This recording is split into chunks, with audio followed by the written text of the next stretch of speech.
का होला तू अपना कुल गुरु से पूछ के तार कुल गुरु बेसुरे रहले तो फिर हमारा गुरु के तू का दोष देबा तू अपना कुल गुरु से पूछ के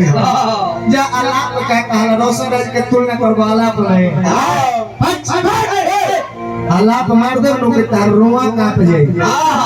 हां तू तो सुर जवन लगा दे तरह नो साहब बुझाता लौंडा के आवाज हो लौंडा नहीं है एकदम लाज लागत हमरा गायकी सुनबो के तरह होला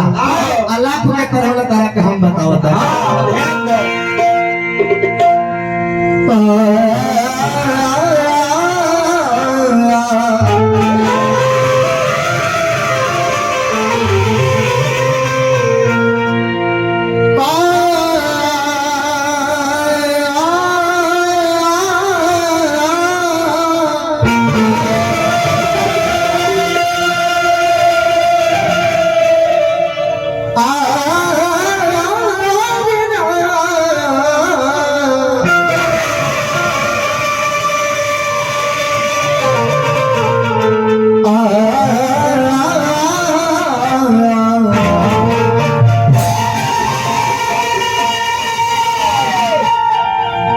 मुरली मनोहर धरोहर धर्मवा के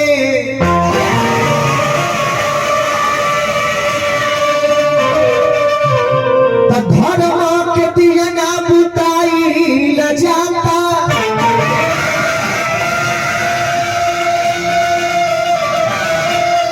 गीता के ज्ञान पीता लागत बलुगवा के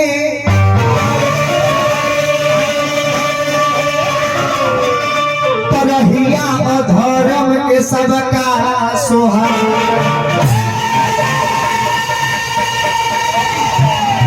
पाप बा सवार हार होत बा सच्चाई के झूठे के लहरत में सगरो पता खा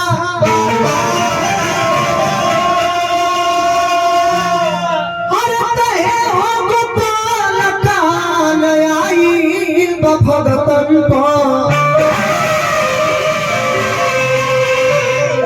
धर्म के बचाव जल दिया विधान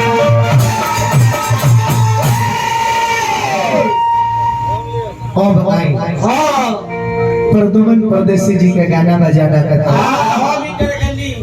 मैंने हम कहने हम एगो चाचा जी हमरा के पहले ही इंडिकेट कइले रहनी हां ई सब ना होके के चाहिए हां जी रंजन दबंग अच्छा देखिए रंजन दबंग फिल्म के माध्यम से 100 रुपए का धनराशि प्रदान भाई अब देखिए छोटी होई का कहाला अगर पूछे के होके त के ऊपर दुमन परदेसी से सिखाओ के होके तो मैंने 2-4-10 गो इनका रुपया का मिल गइल ई कहता है हां का कहता है कि रसा जा तियाटरे गाँव जा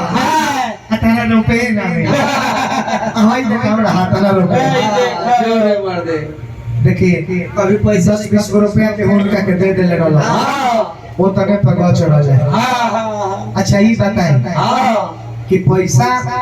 जौन भी मिले के बाद